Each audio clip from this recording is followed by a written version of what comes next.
Welcome to Saturday Morning Movie Club. It's a podcast where I'm Kara. This is Adam. Hello. This is Mike Wendt. Hi. He's going to be our guest for the day. Every week we're going to do a show where we just talk about movies, and it's going to be fun because it's fun for us and we're doing that. So it's always going to be Adam and I as the hosts, and then we'll always have a special guest. Our very first guest is Mike Wendt with the Cleveland Film Commission, and he's also a filmmaker as well. Welcome, Mike. Thank you so much for having me. Yeah. I'm honored to be the first guest. That's cool. Just real quick, what do you do at the Film Commission? So at the Film Commission, my job is to help attract things to come shoot here in the Cleveland area. So that will sometimes often include going out and scouting, finding different things, but then also trying to be boots on the ground or my ear low to the ground just to know what kind of resources are here that we can help sell the region. So, by knowing that we have certain sound stages, for example, or, what are all the equipment rental options, and, who are some of the go-to people for certain positions and everything. So I think by really immersing myself and being present in a lot of these things really helps me sell the region. And that's for out-of-towners as well as people trying to do stuff homegrown. Oh, absolutely. Projects. Like all different budget levels, from student projects, there was quite a few Cleveland State, capstone projects that I helped over the last couple months, but also, to large scale and, everything in between as well. I mean, you've helped us with our films. Adam and I have a company, Hemlock Films, and we mostly do documentary, and we've also done narrative. So we've definitely reached out to you. So we've utilized the Film Commission in that aspect. True. So you also make movies yourself. Yes. What are you working on now?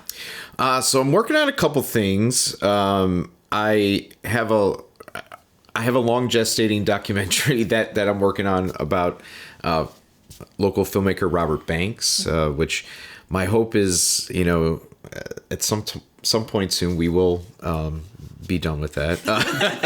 But in the meantime, I feel that's connected more with the subject matter. Yeah. In the meantime, there is a short film that I'm helping to produce that actually Adam's going to be shooting, made by a friend of ours, Jesse Lee, and so it's called A Pirate's Life for Me. So I'm very excited about that. We're going to be shooting in the month of September. But then also there's a short documentary that a couple that I met through the Cleveland Film Festival approached me about, and I'm helping to produce that as well. But it's about Tina's, which is a karaoke bar in the Gordon Square neighborhood that has been around for decades. And when you go inside, it looks like a bomb shelter, but it's actually this very welcoming kind of hodgepodge of different, all different, cultures and all converging just to have fun in karaoke. So cool. When I was asked to, I love karaoke in general, so it just seemed like a no-brainer. But the couple is just extremely nice. They never really made a movie before, so I've been helping them along the way, and we've done that one too. Yeah, it's like got them connected with a couple different crew members that have been very good about going and shooting. I mean, we have found some challenges when shooting people who are at different stages of inebriation or not. But it's been fun. And it was just kind of a nice little palate cleanser, I think, just because when working on a documentary project for such a long time, it's good to do something that I know that there's like an end game, and it doesn't require a lot of days of filming. Yeah. That's always a plus. So speaking of filming and let's talk about watching stuff. So, because presumably that's why you got into it. Yeah. Everything you just listed that you do is because you like watching films. I absolutely love watching. I mean, it is my favorite pastime.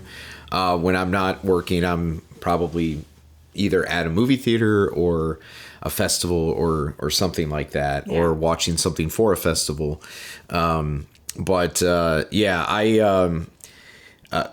We were like in early cord cutter situations, but we have almost every streaming service, and so sometimes like we're paying more than what we paid when we had and the physical media that we know you own. Oh yes, I'm also a big buyer of that. I think by getting this newer house that we're at, I've had to like downsize some, and maybe buy not as many, but now there's all these like 4Ks, and I just bought like the Jaws 50th 4K Steelbook, and You're gonna not? Yeah. So I mean, you're the inspiration for this show. So Mike's talking about his collection that he had to downsize. And his downsizing. So he had a Saturday morning on the front lawn where he just brought out all the extra DVDs and Blu-rays that he was getting rid of. So we came over and started picking through them, and then other people started coming over, and so then now it's. But it's not just randos. Maybe it was. Maybe there were randos on the street there. It was a bizarre collection of humans from the film appreciation land. That ended up on the lawn.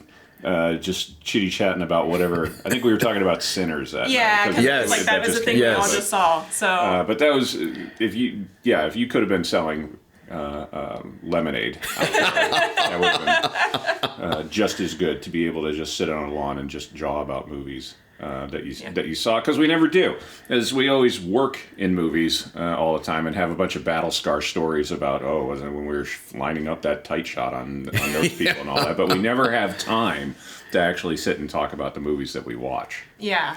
Which was, I mean, we just loved it. Like, and it was very brief. Like, we didn't stick around very long because we had another thing we had to go do.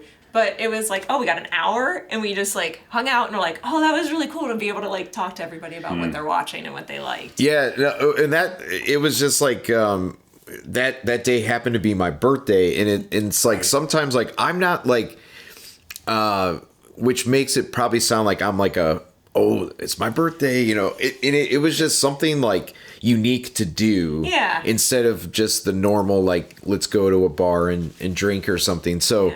I mean, that was really cool, and I was really honored that John Ewing from the Cinematheque came. Yeah, and I didn't realize that he only lives like a couple blocks away from me, so that was like a kind of like geek, Yeah. People pinching myself there, like when they used to move to Lakewood. Move around you guys and John, like this is where you talk about movies. Yeah, like, I've lived here 7 months and I haven't seen them. Well, and then the fact that he brought like a couple things, he's like, you might like these. I was like, all right, this is cool. Yeah. So, yeah. Yeah, and I mean, like every time we see you, we just talk about movies, anyways, and that's something all Adam and I do is talk about movies. So we're like, why are we recording this? And basically, we talk in movie quotes. So like, if that happens on the show. And if you know, you know, and if you don't, sorry. Look it up. Look it up. Our poor interns who come in just giggle when we say things. I'm like, do you know what we're talking about? And they're like, no. So anyways, what are you watching this week? So this week, I started off the week, and normally my wife and I, we're big wrestling fans and everything, and she was not feeling great after coming back from we were on vacation in Washington, D.C., so WWE is now on Netflix. So after she like kind of crashed early, so I immediately watched the next thing that was just suggested to me, and it was the documentary about Devo. And I had seen the film before at the Cleveland Film Festival, but when you're working the festival, sometimes it's like you're half like you're enjoying it, but then you're thinking in your head like, oh my gosh, we're gonna have to clean up all of this stuff, like, because it was the closing night film. So it was good to see it again, and I really loved this documentary, and it's made by Chris Smith, who directed probably one of our collective favorite documentaries in American movie, and this is, it's like, it moves at such a great clip, but it really gives some interesting historical context of them going to Kent State, and that's cool. and they all met in the year 1970, Right.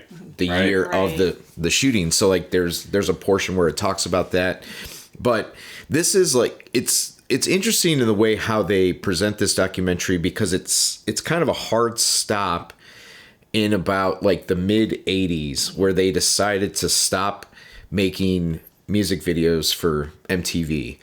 But, you know, it's one of those things that elevated them to this like cult status because of Whip It. Oh, yeah. But there's some really good montages, and I just think Mark Mothersbaugh and like the whole crew, they just seem like generally down to earth people. And also like you kind of, for I think younger viewers, you get to like learn like what does the word Devo mean in, you know, they go into the whole de-evolution, and there's some like interesting old movie clips that they sprinkle in, like where it exactly comes from. So that's so fun. I thought it was a really I'll have to check that one out. really fun, and you know, it's like 90 minutes and it moves like super fast. Oh, cool. Yeah, that's definitely been on my list. I feel like we always have a long list of things to watch, and It's too much. we end up watching the same things over and over again. But in seeing something like that almost falls into like how the Talking Heads are in my brain. That, Sure. like, 80s band. Yeah. But then it's like we met, you know, during the Nixon administration. So it only came to light because I was coming to light. And it's like, oh, those are both 80s bands, Devo's 80s. And not realizing just how long and back they go. Yeah. Well, and I think one of the things, you know, we know Phil Hoffman, you know, The Doctor. Yeah, the doc. And I feel like because he made some stuff about the Akron punk scene, Right. Yeah. like when I was in college, and so I think that's what like kind of gave me an introduction to Devo outside of just Whip It. Yeah. But you know, I feel like, I don't know. Of course, I haven't spoken with him that closely, but I'm kind of wondering if he's like slightly peeved that he didn't get to direct that documentary. I'm sure. You know, we threw Devo in one of our documentaries that we were making for him, and we never heard word one from him. Like, Oh, really? did you watch it even? Like, we put this in specifically for you, because when you work for PBS, then you, if you're working the contract in a particular way, they have bought ASCAP BMI, so you have you have it's access open to all It's like a catalog. blanket Yeah, kind of so, thing. Oh, that's I mean, awesome. we can't show it anywhere Where else? on PBS. You have access to, you know, we put the Rolling Stones in there, and we're like, who are we going to put in for the 80s for the space shuttle section? I'm like, oh, we're doing Devo because we're from here. And, That's awesome. And Dr. Hoffman. Yeah. What's the name of Phil's movie? It is, if you're not old, play or something, or it's something like that. Because he made two documentaries about, like, one was kind of focused on Devo, in some of the bands that came out in that era, and then some, I believe, was like the 80s, like, so, and that's what really kind of, I mean, I was starting to get into documentaries in that, you know, in those earlier years of college, but that's when it kind of like clicked in my head. It's like, okay, they don't have to be like depressing, or like you can make documentaries about pop culture, which you know, documentaries can be fun. yes. Fun, frightening, and dreary and upsetting, but yes. It's fun when you get the curtain pulled back a little bit, going, you almost feel empowered, like, I have a great idea now. yes. Yeah, and then the one you were mentioning is Space Chase USA, which is still available on PBS app, I think. I believe so. Yeah. That's the one we did in 2019 for the 50th anniversary of the Apollo landing. Yeah. And then you did a documentary about the radio station.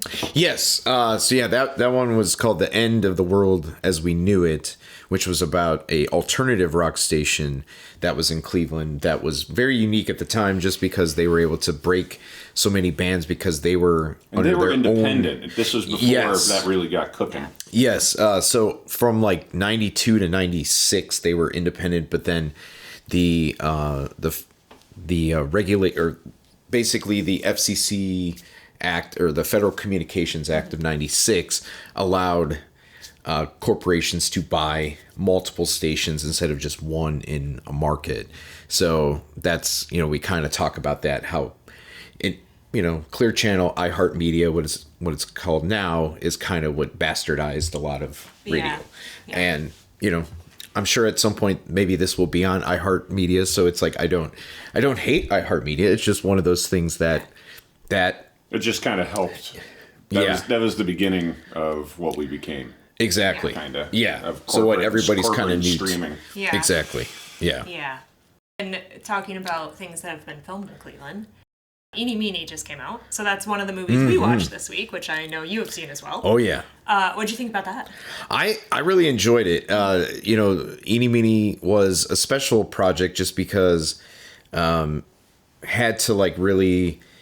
I think like we had some help from the person who's high up at 20th Century, was working for Warner Brothers at the time to bring Judas and the Black Messiah here. So I think they already had an interest in Cleveland. But the fact when the director came here and looked around, changed the script from Boston to Cleveland. And one of the things I like about it a lot is that it does feel like an authentically Cleveland movie, where sometimes I think if somebody comes here, they're just going to be like focusing on like the Rock and Roll Hall of Fame, or, like all like the touristy stuff. And it feels like a little more gritty and in neighborhoods that are not always seen on film. Yeah. I mean, we watched it. Adam, what did you think? Sorry, I was thinking of 4 different questions. That was none of them. I give it high marks for all of the atmosphere and sort of setting the table, what they did with that. I guess I really went into it not knowing too much about it. Sure. Because I didn't work on it. Not that that's ever, enlightens you. But I was sort of expecting it to be a little bit more of a quirky script. Maybe because of the title, maybe. Yeah. I think, and actually because of the trailer a little bit. But we talk about Suicide Squad and how the trailer doesn't match the movie in any way, or sometimes backdrives it. I was sort of expecting a little bit more sarcastic, a little more clever, Coen Brothers-esque type thing than what was delivered, which doesn't necessarily make it a bad film. It's different than what I thought it was going to be. True. So I liked her character. I just wish, I don't know. We always, every movie we watch, we come out and we're like, this is how I would fix it. This is what I would have done. Yeah. Like, I don't know what I would have done to fix it, but I just wanted more of something with her, but I don't know what. Like, because they did her backstory, they did all that stuff. I don't know. I felt like it was a lot. Missing 1 or 2 scenes to that backstory. Yeah, I was like, but I don't know what it is. No. I thought she was great, but Samara Weaving.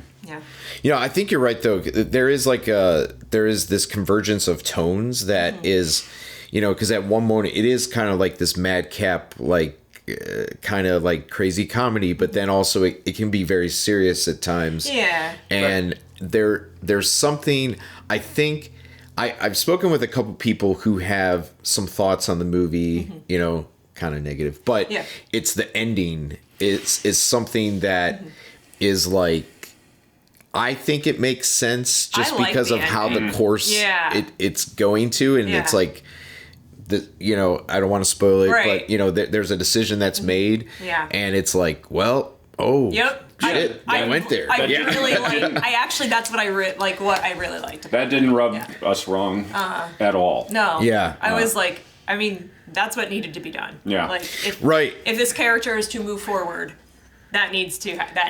I think it was part of it, like, because like in the first third of the movie, his escape running bare ass naked for like 10 minutes. Yeah. Like, oh, it's just going to be a wild at heart type ride. We're Yeah. going to be very aggressive with the style. Yeah. And they weren't, which is in and of itself is not a sin. It just it kind of had slightly mismatching tones, I thought. Yeah, that's a good point. It did. It was I don't want to say directionless, but like it definitely like I don't know. Like I felt like it was going to be more quirky, and then like it kind of starts out that way, and then it just kind of gets a little more serious, and you're like, okay. Yeah. But I mean, for somebody who's never directed a feature, I was impressed with some of the visual flair, especially. And I know a lot of it has to do with having like a good second unit action director, but those car scenes, especially in the casino, like that was pretty awesome. You could see that coming up Broadway. Yeah. Like, there's no way she's not driving through the casino. Yeah. No, that was, I mean, kind of peeling back the curtain, but like that was the one of the most difficult things to convince a casino to do it, because there's this technical thing where because it could have possibly shot in one of the casinos here, but anytime you have to move a machine, even if it's inches, the law has to come out. Yes, there's this there's the gaming commission has to monitor it, and it has to be discussed, and so in Toledo they have this like these wide aisles that could fit a car, and it didn't really have to affect the games as much, which is so weird. I mean, and then I like, because I was like, oh, weird, shooting in a casino, and I'm like, you filmed in a casino when we did Dog Eat Dog, and I like kind of just wiped that out of my memory. And I was like, wait, was I there? I was like, oh yeah, you were totally there. I did a commercial for the one downtown. I did a commercial for the smoking hot box. They're like, you should come and see our fresh air smoking section. Like, oh yeah, you came home smelling terrible. Yeah, I had to strip down in the laundry room because you would have dropped dead. Yeah. You couldn't have worked the job. Oh no, I have a very bad smoking allergy. Allergy to I cigarettes. wasn't totally sure what the job was, and I walked in and I'm like, thank God Kara's not on the job. Oh, I wouldn't have been able to take it. They were like, we're doing what? I'm like, nope, can't. So when Adam and I were talking about doing this first episode, Adam was like, so what movies did we watch this week? And I was like, well, Happy Gilmore 2 and HUD. So he's like, those are two very different movies. Yeah, And I'm like, Cleveland, man. he goes, spin the wheel and think about which one you're talking about. Yeah, let's talk about HUD. Yeah. We did it in the reverse order. Have you seen HUD? I have not seen, and I probably should have. It's like a blind spot for sure. That's kind of why we watched it. It was the same thing. Yeah. So Turner Classic threw it on because they're stars under the. August is Summer Under the Stars, Stars. and it's my favorite time of year for Turner Classic. So they threw HUD on, which honestly I had no idea. I thought it was like Streets of San Francisco type crime thing, and I thought it was so not that. Yeah, I thought it was just like a Western, where I'm like, Paul Newman as a cowboy, let's go. Yeah. And then I was like, not at all. I mean, it's still It came out in Western. '62, Yeah. and it is a contemporary, a 1962 Western. So they're in Texas somewhere, Yeah, they just, trying to. It's Western in this. So like Western to me is like, this is my frustration with people. Not like with Western. 1870. They're like, oh, it's a Western. I'm like, just because somebody's on a horse does not make it a Western. True. Which I also would argue True. with the remake of Magnificent Seven, which I could go on about. Yeah. However, that's my Firefly is more of a Western than HUD is. that. It is a feel, it is a character, that is what a Western is. So like, is HUD a Western? No, it's not. It just happens to be that they work on a cattle ranch and it's 1962. So like we went into this movie having different conceptions or misconceptions of what this thing was, and we're like, huh.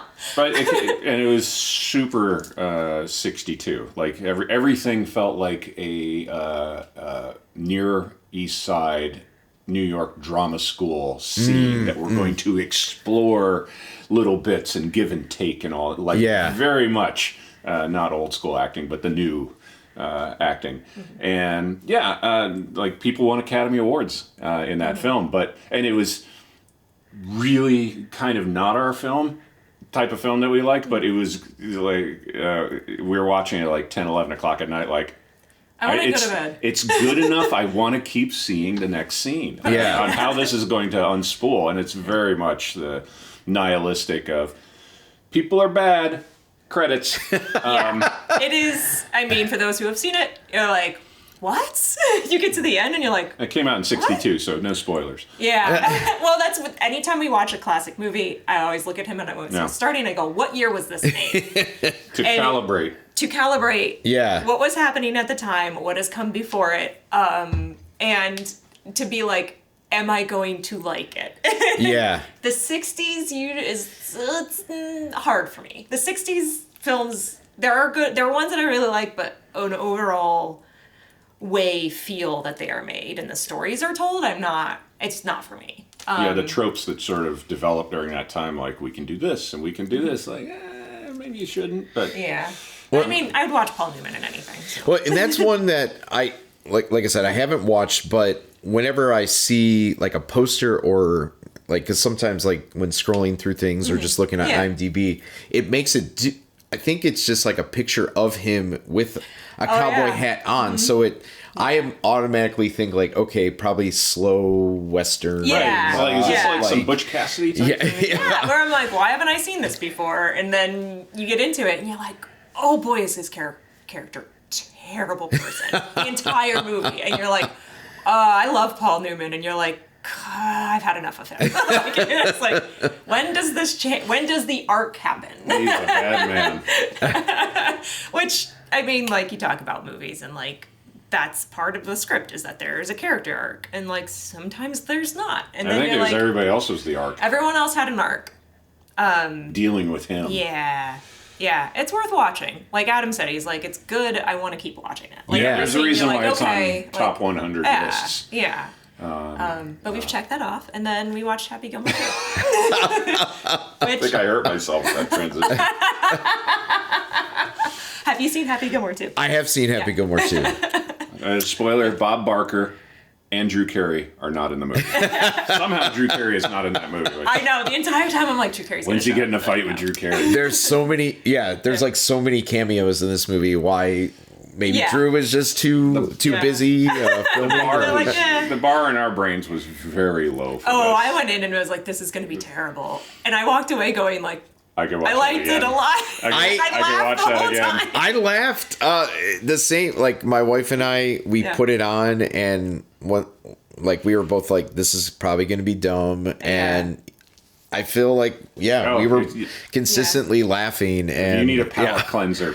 Throw it on and I mean, I would definitely Pour watch whiskey. that again for sure. I mean, but just for the kids. The original, I think I've seen. I can't even count the amount of times I've seen the Oh, original, God, including recently. Yeah. If it's on, we're watching it. Well, the one thing, we were talking before we recorded that we have YouTube TV, so it's like having cable again. Right. And I scroll through the channels sometimes on a Sunday morning or Saturday morning, and I'm just like how much money does Adam Sandler pulling in because his movies are on at least one channel. Like it's Billy Madison. It's like that era or the Jennifer Aniston. Yes. Shows. So I mean, and it's just one of those things though. I feel like we are in this we're in this time period where comedies are not really getting released in theaters, let alone made at times. So it's like it was kind of having an old friend come up and bring their next video to you. I hope it got the numbers that somebody's I'm sure that got. I think that it got. And I think it, if I remember right, that it did break some records for them for the first week of. Oh yeah, which is good because somebody will not, as they do, take the wrong lessons again from things going, well, comedies don't make money, so no comedies. But that's a hard one, too, because it's a sequel. Yeah. So, and that's why a lot of people watch derive it. the wrong lessons. I mean, that's why we watched it. So yeah. I didn't look at a trailer and go, that looks funny. I went, oh, it's Happy Gilmore 2. Right. Which has its place, but I think Warner Brothers came out with an article was written about them, their top money makers this year was original storylines, not just rehashing IPs, which maybe is encouraging if everybody takes the right lessons. Yes. Right. And yes. again, back to our reference to Sinners before, like, Yeah. that's, and then again, like, because all I do, brushing my teeth this morning, going, like, nothing's original anymore. Like, it's just compiling everything. Because the second we started watching Sinners, I'm like, oh, it's Dusk Till Dawn. It's two criminal brothers who, like, are on the run and run into vampires. Which, I mean, I'm not saying Sinners isn't great. It is. But it's like, you talk that goes back to things always build on the seven basic story right, principles, exactly. like or even just like back to the Grimm's fairy tales. Like, yeah. I mean, storytelling is very old, and that is just us recycling in an original, competent way, and people will cheer for it, thinking, "Oh, we had such a great year," and we were talking about that earlier. Like, you think you're having a great year, but let me regale you with 1985 and tell you what a real full box office. Are they Oscar winners? Absolutely not. No. But there are like, original stories that kick giant ass. movies that are still being seen by new generations. You look at those marquees, you're like, my God. It's like looking at the lineup of a stadium tour of Live Aid. Yeah. Like, people got to see all these things in the same summer. time. My Yeah. God. Yeah, because I mean, like every other day, it's like, oh, like Real Genius came out 40 years ago. Right. Weird Science came out 40 years ago. Are you kidding? The Goonies, like I think Better Off Dead. Better Off Dead. Yep. Back to the Future. Jaws was 50 years ago. But Rocky IV. Rocky IV. Can't forget Super Rocky. 80s. But I mean, like, yeah, like now it's not as. Oh, we have Barbenheimer. Okay. That's all well and good. Yeah, but yeah. So, again, I really enjoyed Happy Gilmore 2. I liked it. I think the kids were my favorite part. Like, Yeah. No, it's just one of those things where, well, one of the things that we were excited about was like one of the kids is played by a wrestler. Right. yeah. I see. I didn't even know MJF, that. Maxwell Jacob Friedman is his name. And then. And aren't the girls in it actually Sandler's kids? Yes. He actually made, this is just a recommendation, but like he made a very charming movie like 2 years ago with his daughters. It's about the one girl. It's about her bat mitzvah. It's called like You're So Not Invited to My Bat Mitzvah. And I actually cute. thought it was really kind of funny. Yeah. I really like that one. Because I like the bar sometimes with his Netflix movies are a little low, admittedly. But I feel like sometimes it seems like he's just putting together all these things so him and his friends can like Let's go to Italy. Yeah, and allegedly the budget for Happy Gilmore was like almost 80, 90. Wow. But because like the first one was made probably for less than like 20, Yeah. So, but it seems like he's very loyal to all of his people and just likes to have a good time and like, but also he's got there's something that just premiered that Noah Baumbach directed, White Noise guy, but just did Jay Kelly, and Adam Sandler's now getting buzz for, maybe Oscar stuff. So, so it's kind of like maybe he's now finally found that balance where like he can do the funny movie where he can get all his friends paid, and then he'll also do the art film or something. Yeah, and I like him in the serious stuff. I just don't always like the movie. Because I watched Righteous Gemstones. What's the one where he's with the jewelry that Adam Sandler? Oh, Uncut Gems. Yeah, I watched that one and I was like, it's not really my thing, but like he did a great job in it. Missed opportunity. He could have been the Bear Jew. Yeah, that's true. They did. That would have been. Oh, that would have They been offered awesome. it to him. I can't remember what he did instead. Oh, then they gave it to Eli Roth instead. Yeah. Yes. Which we just watched again this summer. As one does. But you talk about making movies, like doing fun stuff with your friends. I just finished Adam got me Kevin Smith's book for Christmas, and like that's all his bit is that he just wants to do fun stuff with his friends. Yeah. And I'm like, that's all I want to do. That's why we're doing this podcast. I just want to do fun stuff with my friends. But like you saw a Kevin Smith thing. Yes. So there was another documentary that I watched. It's called Chasing Amy.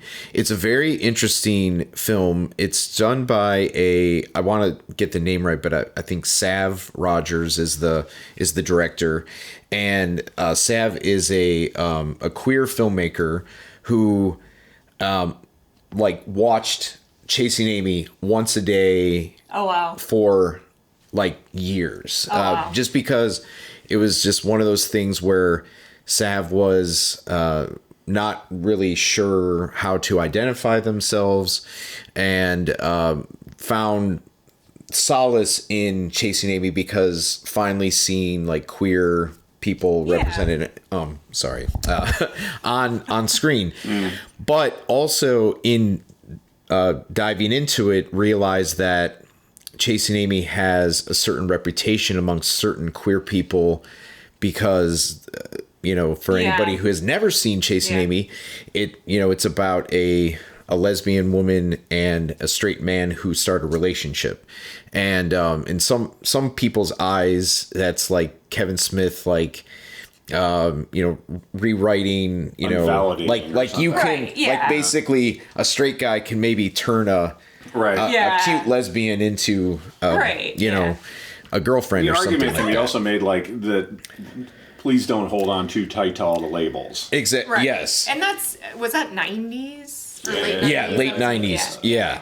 So the film then looks at basically paralleling the successes of Chasing Amy, and this director got Kevin Smith, all the major players of the film except for Ben Affleck, to be in interviews. But then also like kind of looking at his own life and realizing that he is a trans person and is in a relationship and everything. So I thought it was really well done, and it's always just great to see Kevin Smith. I can listen to Kevin Smith like read the phone book, and he could make it entertaining.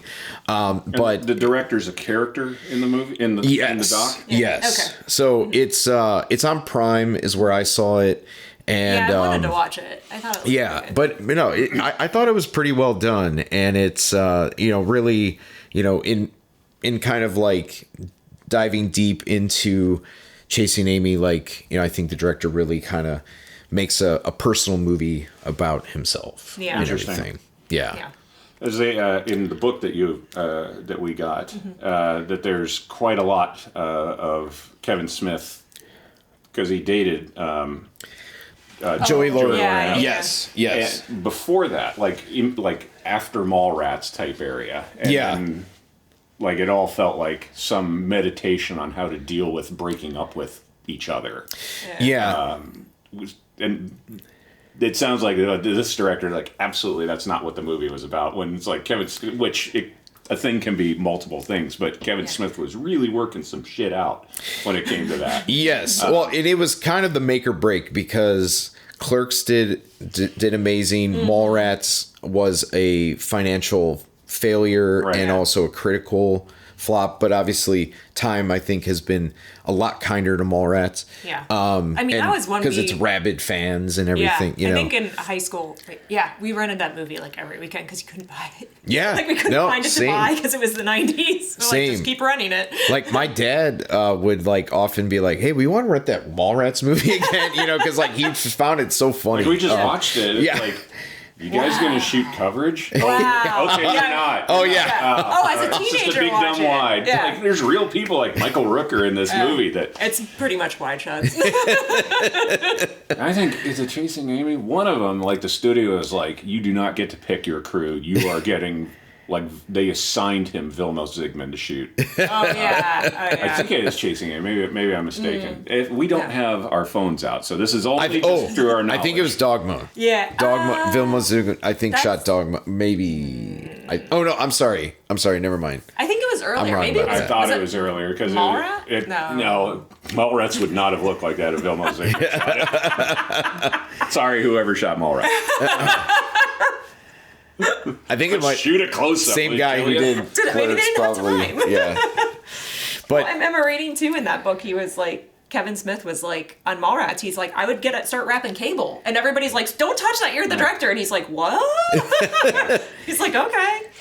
Well, the one thing that was interesting in this Chasing Amy is that it sounds like a lot of the inspiration for it, a lot of it does come from that relationship that they had, but also his producer Scott Mosier was very good friends with a a lesbian woman that they call a romantic friendship, but that was never like cross those lines.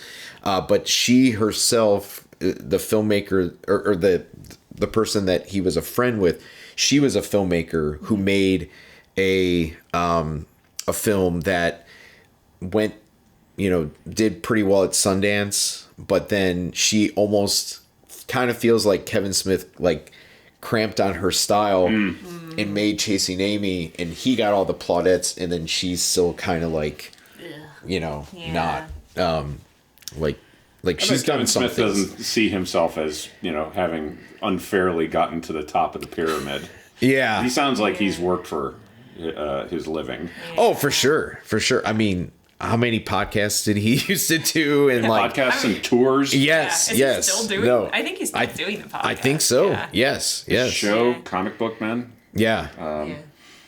I feel like he, even in the book, like he compares himself to other people his age, going, "Why do they get to work with Christian Bale on this thing?" Yeah. I mean, that's a rough one. We talked about that. I mean, we complain a lot about things, and then Adam's like, we get to make movies for a living. Make movies for a living? We have a he's like, life's not so bad. I'm like, yeah. Lovely friends, lovely bar. A nice little podcast on a, we'll promote Saturday Glenn morning. Morangi. Call me Harrison. I have all sorts of the product back here I could be hawking. There's a whole bar full of stuff. Anyways, what else did we watch this week? What else do we want to talk about? Oh, we watched, as part of our outdoor movie series. Yeah. So Adam and I do an outdoor movie series that we started. The Man I Married. In 2020, because 2020. And just a core couple people would come over every week and we would watch stuff. And then every summer since then, we've tried to theme something. So last summer was first movies by directors, famous directors' first movie. Directors' first movie. And a lot of the times, if the first movie was hard to find, we would just skip to the second, or we're like, no one wants to watch the first one. Let's just watch the second. Rough. So this year we decided the theme is Nazis are bad. So Nazis are bad. Which is a take. Somehow we have to say it. On the line from Band of Brothers where he's like, the Germans are bad. Oh, wait. Yeah, it's Band of Brothers. The Germans. The Germans are bad. Yeah. Or is that Inglourious Bastards? No, that's okay. in private. Band of Brothers. See, too many things. So this was, instead of saying Germans are bad, we say Nazis are bad. So we'll show things like Raiders of the Lost Ark, Inglourious Bastards was on the list. Casablanca's on the list. So we did a Humphrey Bogart one. Oh boy. All Night Long. Yeah, I can never remember the title of it, which is very... It's not a good title. No, but it's very good and it's minorly silly. Okay. The plot is set up or it's silly. We'll talk about that one. Yeah. But so the one we watched last night was The Man I Married, which is one of my favorites. And it was, again, a Turner Classic when you're just flipping through the channels and you're like, oh, we're going to stop at Turner Classic. And we watched the second half of this movie. And you're like, what is this? And we couldn't... And it was like, because it was so mind-blowingly felt like on the nose for that time period. Where you're like, what year did this come? Again, what year did this come out? Which, as the backstory, The Man I Married came out, it was shot in 1939. That's very key. And then was released in 40. Mm-hmm. For those of you who can't remember, prior to Pearl Harbor. Yeah. And it's a story of this woman who's kind of a successful businesswoman in Manhattan that married this gentleman who has German descent.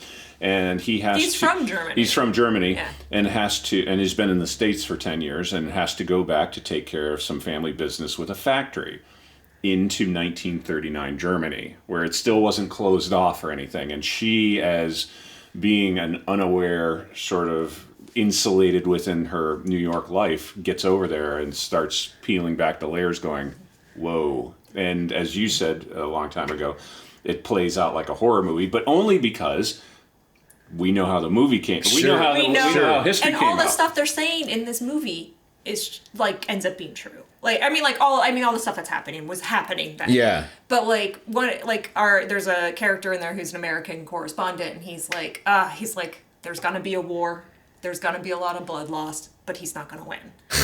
And it's He's like saying this in 39. Wow. but like there's just like it's a highly recommended to watch because it is to me it's mind-blowing that they were saying these things on camera at that time. And I mean, maybe I'm wrong and I need an actual film historian to tell me how this played. Yeah. Like, to me, people watching this are like at that time would be like, none of this is true. Like, they just made it all up like a horror movie. But the way Turner Classics are like, I can't wait. Wait to hear what they're going to say They about came this. back on and just talked about that the director got added to the blacklist during the Communist Purge. Oh, Because- But that's very connected, though. Because of a movie like this where it was prematurely anti-fascist. Because Yeah. it Which is a went- term. Which made them communist. Like, now you're communist because you were against fascism too early. Because they kept tabs. Yeah. So that's all that we got on that. But And who's in that? As Joan far Bennett yeah. is Joan Bennett. Everybody else I've never heard of before, No. but Joan Bennett is the lead in it. Okay. Is fantastic in it. And there's like just scenes like they're on the train in Germany and Joan Bennett and her husband are talking about like, oh, like, isn't this interesting and fascinating about Germany? And the guy who's in the car with them is just like, are you Yeah. guys idiots? You guys are high out of your minds. But I can't really talk about it because then I will end up going to Dachau. Yeah, So, it is highly recommended, and it's pretty short, which I didn't realize. Yeah, last it night kinda we goes got by done quickly. pretty quickly. But it literally has the horror movie trope in the beginning where she's like, "I told the doorman we were going to Germany," and he was like, Don't do that. "What?" And he's just like, he looked at me like I was crazy, and I'm like, he's literally the harbinger at the beginning of a horror movie. The guy at the gas station being like, "Don't go up there." Don't go to that cabin. But yeah, that's the one we watched last night, which is one of my favorites. But yeah, and then what else did you watch this week? I'll run through a couple of them fat. This one I did not really care for, and I really wanted to because I like Ke Huy Quan, who's from the Goonies. Yeah. And it's low key a Goonies reunion because Sean Astin cool. has a role, but it's called Love Hurts. Oh, I've wanted And to see that he's one. basically he's a mild mannered real estate agent, but then you realize that he had a previous life where he is this, he's kind of like a spy, and it was I really want it. It also has Ariana DeBose, who is from West Side Story, Oh, yeah. Oscar winner, who's kind of unfortunately falling in that supporting actor post slump, where the scripts that they're getting are just not great. And this, it's on my letterbox. I just said woof. I wasn't. Oh no! That's the I movie. really tried, but it's from the same people,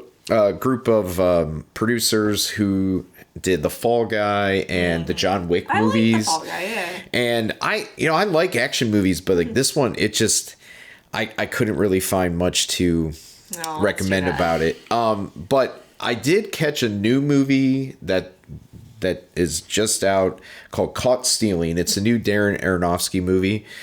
That one, I didn't know he was making stuff, though. that one I Except really the spear. liked.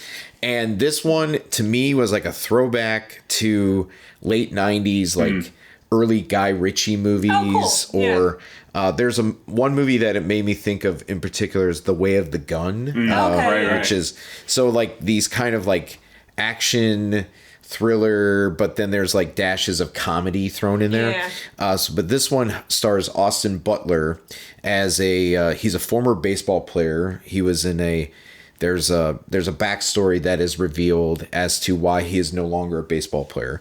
But he works at a bar. He's kind of like your everyman, and is asked to watch the cat of his apartment mate, which is played by Matt Smith from Doctor Who. Yeah. And he's in full like mohawk mode, like punk mode. And actually, I wish he was in more of the movie. He's not in it a lot that's because too bad. I like Matt Smith, But yeah. basically, Matt Smith for a week. Matt Smith asked him to watch his cat because his father is ailing, and then kind of this craziness ensues because all of these different groups of people are after Matt Smith, who has all this money. So two of them are hilariously played by Liev Schreiber and Vincent D'Onofrio, who play these Hasidic Jews, who are like It could just be those two guys. I'm already in. Oh yeah, Right. they're badasses, and they have Uzis and stuff like that. But it's a really fun. It's set in '98, so it's like kind of like gritty New York, NYC, pre 9/11. Oh, cool. So, Yeah. and you can tell like they actually shot in New York, so there's a lot of like really cool crane and dolly shots. Nerd alert. But I kind of had fun with it, and it's not something that's going to like win Oscars or anything, but it was just like a really kind of kinetic energy to it. Something very different from what Darren Aronofsky's done, where he makes very, I think, like serious movies. Like the last movie, The Whale, that he made, like was like a movie that I admire, but I never want to watch again. Right. Yeah. And but I really like The Wrestler, obviously, but it's like something a little more mainstream from him, and just him, I think, almost in Scorsese after hours mode, which is kind of fun because he also Griffin Dunn has a very small role in this movie. That's cool. So it's like kind of like it's an homage, I think, a little bit to Scorsese. Yeah. It's like a reinvention, it sounds like. Yes, Yeah. and I love it's films definitely that are like worth that. seeing. Yeah. I love a good homage. That where you're like, oh, it's like, that's what they're doing. They're doing this in this scene. Yeah. But I also like Zoe Kravitz has a part in it, and her and Austin Butler have great chemistry together. Yeah. But her screen time in the movie is not super long, but I don't want to spoil why that was. Yeah. I saw a thing go by for that. The only thing I knew about that movie when I saw it on your list is that at the premiere they had a cat in a car. Yeah. Like, is there a cat in this movie? Right. Yeah, the cat. all I think The now. cat is almost in every scene Oh, of the okay. movie. Yeah. So I will say, for any people who are cat people, there is like a couple times where the cat is somewhat. I'm sure it was part CGI, but it's a movie. It's affected a little bit by the baddies, but. But the cat is very cute. So I'm gonna bring something up that you guys are gonna. So I watched a bit of the Toxic Avenger this week, the original. The original. And there is a scene in there where they shoot a dog, and like they show the dog on the ground, and it's got like all the like weird Guts on it, and it's just like, and I'm like, this might be one of the most upsetting things I've ever watched. I mean, it's very clearly fake, and like you're just like, oh my god.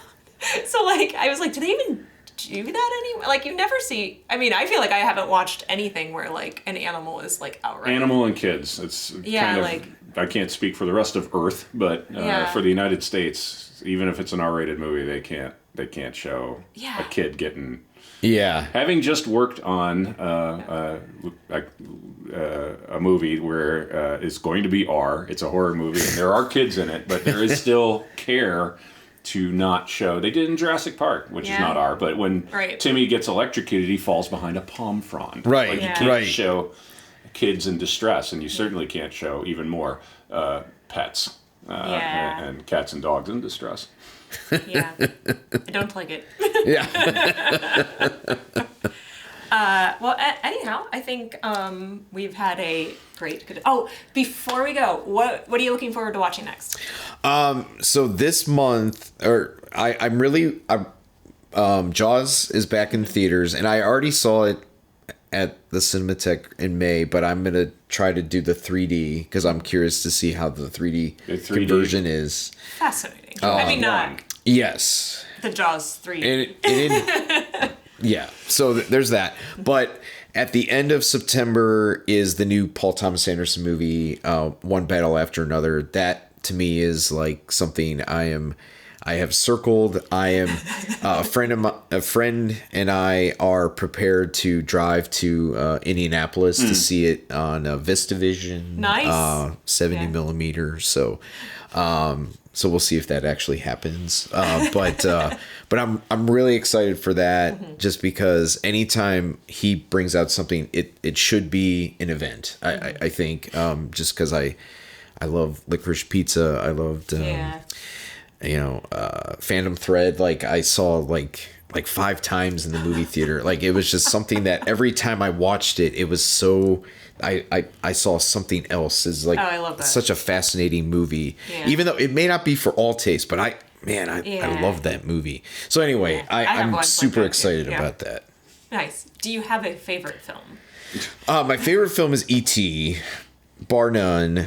And I'm sure, anytime like that gets a re-release, like I'll be in there. Actually, I did go. It was an IMAX a couple years ago, and the local IMAX theater, the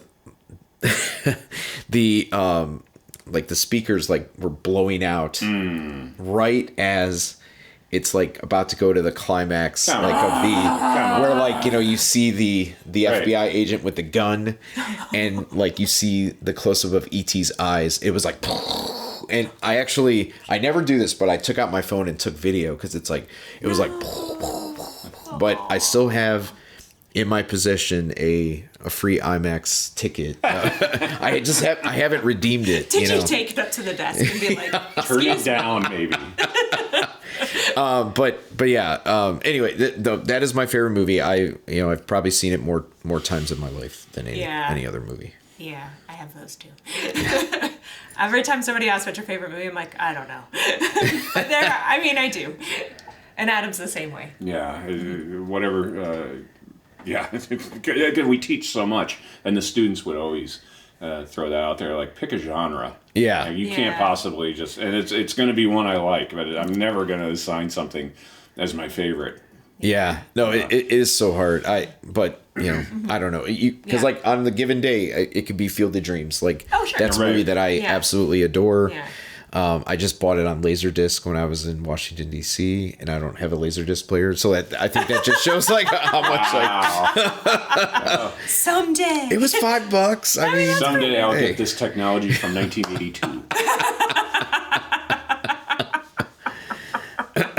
Perfect. Yeah, I have it. The movie. I'm like, I think I know what my favorite movie is, and I'm like, because you're like, oh, you want to say something profound, like where you're like, oh, like this is the perfectly well-made movie, and I'm like, I know it exists and I know I have it in there somewhere in my brain, but I'm like, I don't know. I always I'm like The Goonies because I've watched it a million times, and that's kind of why I even wanted to make movies in the first place. We did a the tour at Warner Brothers, and they're like, this is the stage they built this pirate ship on, and I'm like, I know it's not in there anymore, but can we just go look at the empty space? It's odd that they didn't let us go in, but maybe. Well, it depends on the day. Yeah. But like I think probably The Best Years of Our Lives, which is the 1946 best movie. Have you seen that one? Oh yeah, absolutely. We were just talking about that last night. Yeah. That is a pretty close to perfect film and it doesn't. I don't think any part of it's really overly dated. Other than they felt like they needed to have a number, but even in doing that, they got Hoagie Carmichael coming in. He's on screen playing a character, and he's playing the piano. Very famous composer and band leader, and they worked it into the story. Like it's not just the character goes, I'll tell you what. Now it's time for a number. It works very well on how they're able to do that. Yeah. Rare is the moment that I've seen that many separated storylines landed in a way that was compelling. Yeah. And it's, because I'm always like, your favorite movie is a thing you would watch over and over again. And every time that movie's on, I'm like, I'm in. Like, I'm going to watch whatever's on until the end. So, and I I argue that I know what your favorite movie is, but. It really depends on the day. And favorite and movie I think is best are two different things. Yeah. Vastly two different things. Yeah. So, what do you think is mine? I always say Jaws. Because you've seen it a million times. Right. You also love Clueless. I do love Clueless. Oh, that's a great movie. Yeah. Anytime it's on. Yeah. He's watching it. Based on. Jane Austen? No. No. No, I think you're right. Emma. Is it Emma or Jane Austen? I can't remember. I'm not very good at that stuff. But yeah. Yeah. Yeah. I think it's based on the book. Classic storytelling. Yeah. So good. Actually, that was another thing. We found this. We were in Baltimore and found this like secondhand record store, and like we bought soundtrack to Clueless on Nice. vinyl. So Oh, yeah, I used it's to all have that too. you know. Yeah. Yeah, but my soundtracks are always on cassette tape. Because that's what I had. Yeah. Because I refused to move into the CD world. When the CDs came out and when I was in high school, I was like, no. Well, actually, that was like, I guess I was probably about 10. Because my first CD was a soundtrack. And I bet you can't guess what it is. It was the Teenage Mutant Ninja Turtle motion picture. Yes. Which is one of the movies that I got from you. Yes. Because I still have the VHS copy that I carried around in my backpack every day. And when I was Oh, to like take to 19, your grandpa's. Yeah. They did just So I could announce watch a it big 4K box set of the first 3 Turtles movies coming out in November. On what?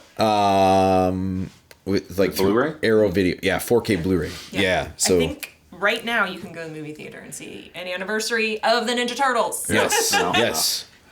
Because it is an anniversary And year. they do it all in August because everything's over. All Yes. the new releases Yep, have yep. moved aside and are going to streaming because all the kids are back in school. So all the old people can go see their 40-year-old movie again. Yeah. And I mean maybe the Ninja Turtles is my favorite movie because I watch it now and I'm like, still holds up. Still makes me laugh. Still good. Maybe that's just me. Anyways, so thank you for joining us today. No, Mike. thank you for having me again. Thank you This was awesome. Yeah, this was really fun. So we'll see you next time, next Saturday morning. We'll do another show and see you then. We'll have waffles next time. You better be waffles.